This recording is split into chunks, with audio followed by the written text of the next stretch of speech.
Tarcisse Hope Ministry TV ni umuryango washinzwe ugamije gufasha abakene, imfubyi n'abapfakazi batagira kirengera, abana baba mw'ibarabara, abasangwa butaka, abarwariye mu bitaro ndetse n'imfungwa. Nawe nimba hari umusanzu wifuza gutanga, duhamagare cyangwa utwandikire kuri izo nimero ziri kuri screen.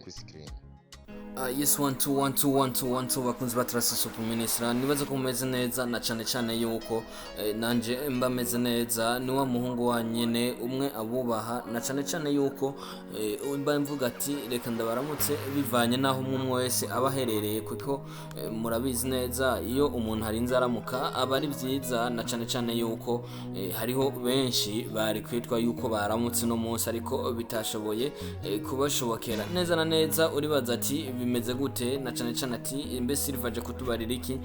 Sikindi si ibintu birefu sana nkuko mwari mubimenyereye, na cyane yuko ari inkuru iriko iracicikana hirya no hino, na cyane yuko abo bayirimo nabo nyene ubwabo bariko baragerageza kuvuga ati bavyerekane, na cyane yuko n'urukundo ruri hagati ya Fanny Lavin hamwe na Noraske, na cyane mu muzi yuko nawe nyene asanzwe ahurikiye muri kundi ya Troafa, canke se akaba asanzwe akinana ndetse n'uwo mukunzi wiwe, nkuko muriko murabibona ngaho onye kuri screen za Tarcisse Hope Ministry.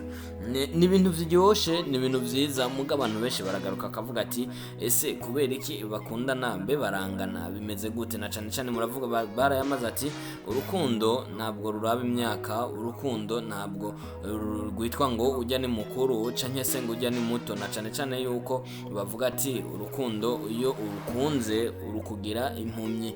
Benshi muri bo niyo nkuru, na cyane ko baragaruka muga ku munsi w'ejo niho hagaragaye ifoto, na cyane aho bari kumwe n'uwitwa Sabasi ndetse n'umugenzi nyene wa Sabasi, aho bigaragara yuko bari bafise umwana, ariko nta wamenya ati uwo mwana no wande, uwo mwana avahe, uwo mwana n'igiki kuri Fanny Lavine, na cyane yuko hasohotse ifoto ndetse Sabasi yakoze canke se ukuboko kuyo kwerekeye gukora mu gikiriza ca Fanny Lavine. Ivyo navyo nyene bikaba vyagarutse kuvuga ati ese kubera iki abakobwa na cyane mutagira urukundo, mukavuga ati turakundana ariko ugasanga uriko uca inyuma umukunzi wawe, na cyane aho vyagarutse kubera yuko hariko haragaragara amafoto menshi, na cyane bigaragara neza cyane yuko Fanny Lavin ashobora kuba ari mu rukundo na Noraske, ariko kwa Sabasi kwerekera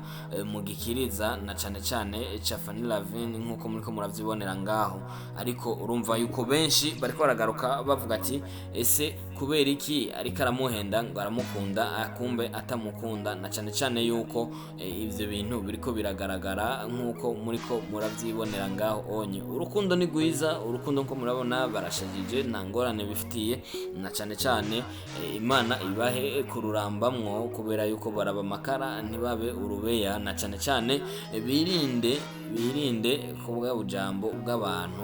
Murabizi neza cyane yuko biba bigoye, ndazi neza yuko ndiko ndabasezera ndababwira ati nimba araho nakosheje bamumbarira, nimba ari ikintu ntashoboye kubamenyesha bamumbwira, nanje urabizi yuko ntabwo nanje ari mwebwe, ntabwo novyishoboza nje nyene, kuko murazi neza yuko ntabafise ntacumba mfise, mbafite irungu ryonyene.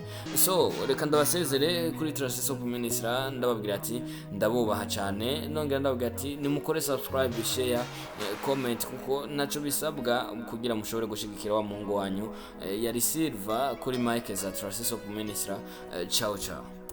Tarcisse Hope Ministry TV ni umuryango washinzwe ugamije gufasha abakene, imfubyi n'abapfakazi batagira kirengera, abana baba mw'ibarabara, abasangwa butaka, abarwariye mu bitaro ndetse n'imfungwa. Nawe nimba hari umusanzu wifuza gutanga, duhamagare cyangwa utwandikire kuri izo nimero ziri kuri screen.